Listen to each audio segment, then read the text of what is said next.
Kapag sinabing Binondo food trip, una syempreng pumapasok sa isip natin ang sari-saring Chinese restos na nag-o-offer ng masasarap na pagkain. Pero ang food explorer nating si Brother Nino Mulak, may na-discover na kakaibang paraan kung paano ma-enjoy ang flavors ng Chinatown. Wow! Grabe! Nagtipi kami dito ng walang matigas na pulis sa matinik na misis dito sa Binondo. Naghabulan kami dito, mga kotse, pinasabog namin. Puro ma-action ang eksena. At nadaanan ko itong Apolog Cafe. Kaya sabi ko, pag wala akong shooting, babalikan ko to kasi mukhang masarap eh. We started last August 10 lang po, last year po. Apolog po, kasi we wanted to tell the story of Binondo. Kasi si Apolog po, ibig sabihin niya is story with moral lesson. So we want to tell the story of Binondo, not just yung food niya, but yung history ng Binondo as a whole. One of our partners grew up in Binondo. Wala pa nung masyadong coffee option sa Binondo. no? So we started this, hoping na yung mga pag-locals ka dito, meron ka ng maiinuman na kape na hindi mo na kailangan pumunta ng malayo. Kitang-kita at lasang-lasa mo sa mga specialty drinks ng Apolog ang sinasabi nilang Binondo experience.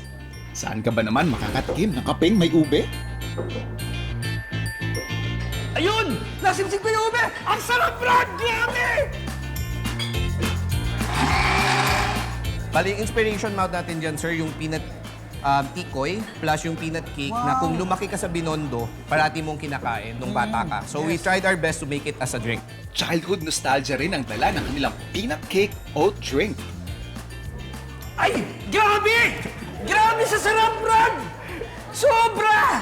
Tapos pag simsim ka, magsimsim ko, boom! Ang sarap kagad! Grabe to, ha? Talagang babalik-balikan to ng mga customer nyo. At kung talagang adventurous ka, meron din silang black sesame oat. Yung black sesame po kasi, it's one of the common ingredients in Binondo. So pag nakita kayong mga hopya, mongo, black mongo hopya, Yun. yung mga sa hopya, mga toppings ng sesame seeds, po, yan po yun.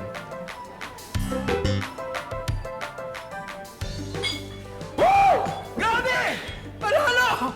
Talaga sobrang sarap talaga lahat. Pero ito ang pinakamasarap, mga kaibigan. Pag sip-sip nyo, masisip-sip nyo yung black sesame. Lahat ng mga kakaibang drinks nilang ito, perfect isabay sa mga panalong pastries nila na siguradong magpapatamis ng next Binondo food adventure mo.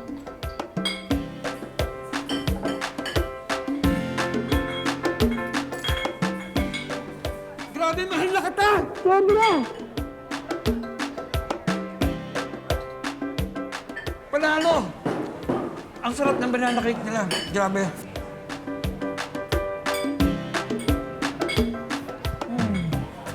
Lasang-lasa sa bibig mo yung strawberry at saka yung tatlong klaseng niyog. Ayan. Tirahin na natin si tiramisu. Ayan. Malambot yung tiramisu nyo, ha?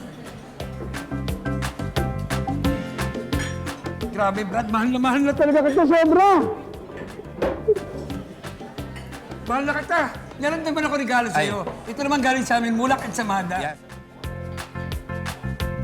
Lahat na klaseng experience nandito na.